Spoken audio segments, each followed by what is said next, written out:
अगर हिम्मत है तो आज आओ, इस्तीफा दो, आज इस्तीफा। मैं इन चारों बेईमानों से कह रहा हूं, अगर तुम में हिम्मत है तो इस्तीफा दो। खुदा की कसम खाकर कह रहा हूं, तुम जब दोबारा चुनाव लड़ोगे इस्तीफा देकर, तुम्हारी जमानत नहीं बचेगी। है तुम में हिम्मत तो बोलो, नीतीश को आ जाओ, तेजस्वी को आओ, तुम्हारे लिए कैंपेन करो। ओवैसी अकेला खड़ेगा। अरे तुम कभी बड़े नहीं हो सकते। तुमने कौम से गद्दारी की, सीमांचल से गद्दारी की, गरीबों से गद्दारी की। तुम छोटे थे और हमेशा छोटे रहोगे। अगर ये कह रहे हैं कि असदुद्दीन ओवैसी को तुमने धोखा दिया, तुमने असदुद्दीन ओवैसी को धोखा नहीं दिया। तुमने कोचा दामन के गरीबों और मजलूमों, नौजवानों को और मां और बहनों के पीठ में तुमने खंजर घोंपा है, और कभी भी यहां की आवाम तुमको माफ नहीं करेगी।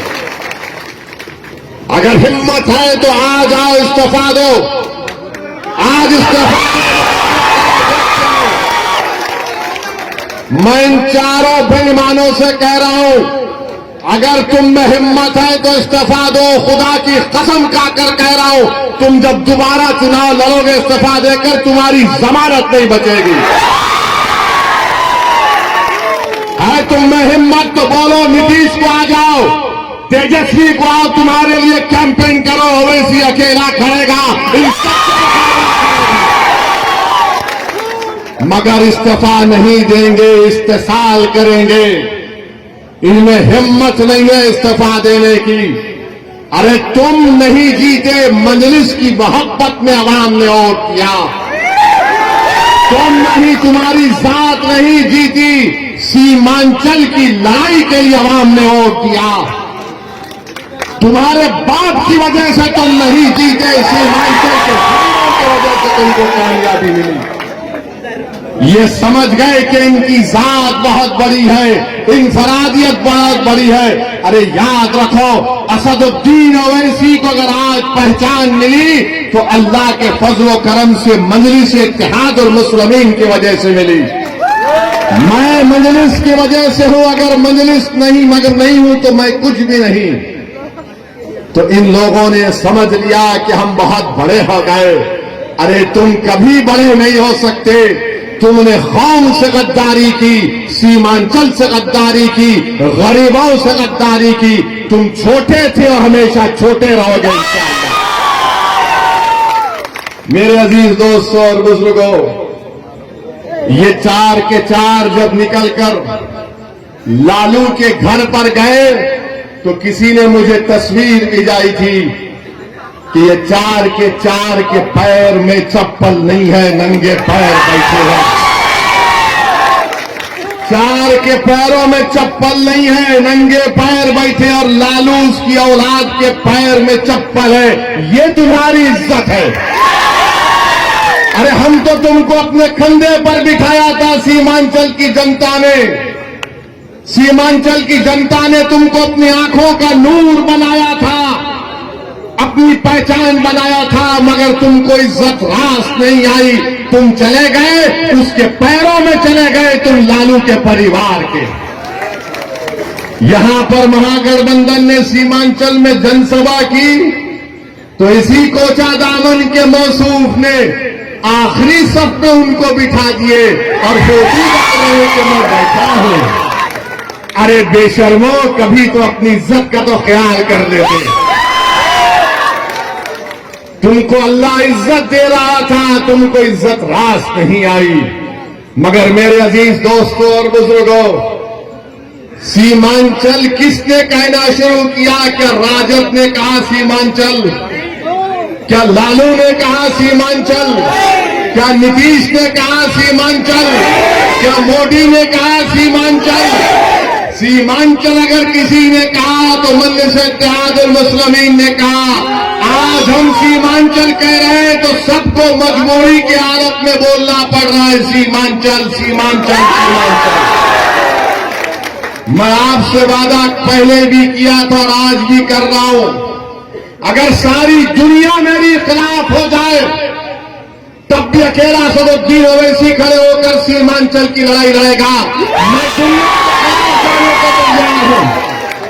और जो लोग धोखा दिए सीमांचल की आवाम को, सुन लो, अल्लाह सुब्हाना व तआला तुमको जलील और रुस्वा करेगा।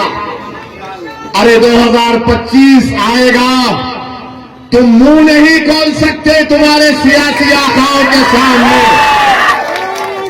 तुम आंख में आंख नहीं मिला सकते तेजस्वी यादव से, और नीतीश को तो तुम देख ही नहीं सकते। आज बताइए इनकी क्या अहमियत है। ये मीर जाफर और मीर सादिक की तारीख को उन्होंने दोहराया है, जिसने टीपू सुल्तान को, सिराजुद्दौला को धोखा दिया। ये इन्हीं लोगों के जानशीन है। मैं इनको मुबारकबाद देता हूं कि तुमने मीर जाफर और मीर सादिक की उस गद्दारी को तुमने जनता के सामने याद दिला दिया। अब जनता जान चुकी है, अवाम जान चुकी है। ऐवान असेंबली में अगर कोई लड़ता है सीमांचल के लिए, तो ये लोग मंत्री बनकर बैठ गए, अपनी गर्दन मोटी कर लिए, अपनी गर्दन को मोटी कर लिए, और मगर सीमांचल के बारे में बात नहीं कर सकते। अगर कोई जुल्म के खिलाफ आवाज उठाता है बिहार की विधानसभा में, तो उसका नाम अख्तरुल ईमान है।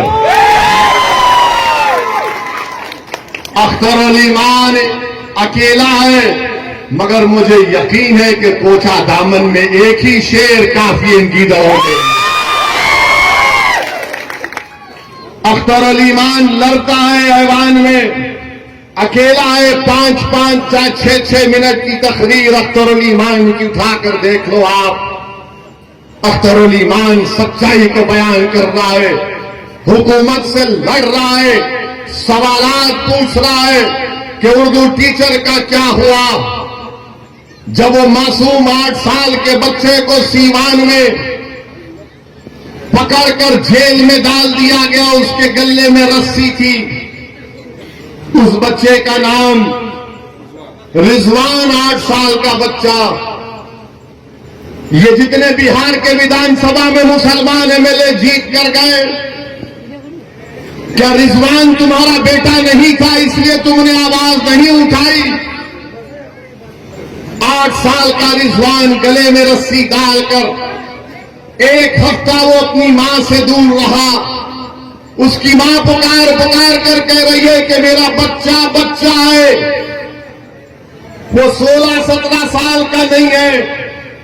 मगर बिहार में क्या बीजेपी की सरकार थी या गठबंधन की सरकार थी जो गूंगी बनकर बैठी हुई थी?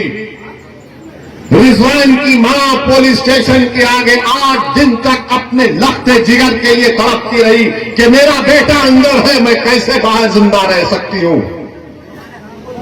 ये इंसाफ महागठबंधन का। 8 दिन तक एक मां अपने 8 साल के बच्चे की को तड़पती रही। किसने रिजवान के खिलाफ आवाज उठाई? किसने रिजवान की तकलीफ को अपने बेटे की तकलीफ की तरह महसूस किया? किसने उस तड़पती हुई मां के आंसुओं को समझा? वो मजलिस इत्तेहादुल मुस्लिमीन और असदुद्दीन ओवैसी और अख्तरुल ईमान थे, जिन्होंने रिजवान के लिए आवाज उठाई। ये महागठबंधन के लोग क्यों नहीं बोले रिजवान के बारे में? अरे तुम बोलो ना रिजवान के बारे में, तुमने क्यों नहीं बोला? बोलो, इल्जाम लगाने वाले हम पर रिजवान पर नहीं बोले। वैशाली में गुलनार नाम की एक बच्ची, वैशाली में गुलनाज एक बच्ची का नाम था, उसको जला दिया गया। क्या गुलनाज के खिलाफ महागठबंधन का कौन सा मंत्री बोला? ये कोचा दामन का बेईमान जो भागकर तेजस्वी के पैरों में, क्या गुलनाज पर बोल नहीं सकते थे? नहीं बोलेंगे। अख्तरुल ईमान वैशाली को गए,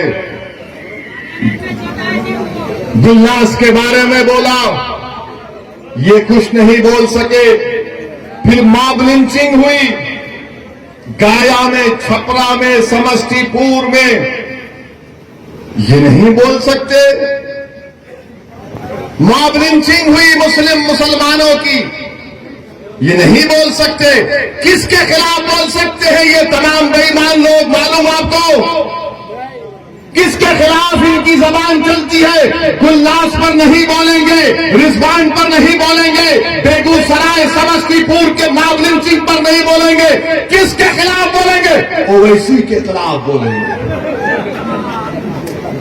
ये बी टीम है, वो फुला टीम है, ये उससे मिला हुआ है। अरे बेईमानो, तुम बुज़दिल हो, तुम मौत से डरने वाले हो, मैं मौत को अपनाने वाला हूं।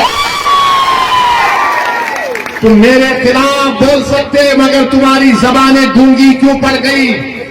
तुम रिजवान के बारे में नहीं बोले, गुलनास के बारे में नहीं बोले, ये मॉब लिंचिंग के बारे में नहीं बोले, मगर इनकी जबान चलती है क्योंकि इनके जो सरों पर जो आका इनका बैठा है, इनका जो मालिक बैठा है, जो इनको पैसे देकर इनके ईमान को खरीद चुका है, जिनकी आंखों के सामने वो कठपुतली है, वो लगे बोलो इसी के ऊपर, फौरन बोलना शुरू कर।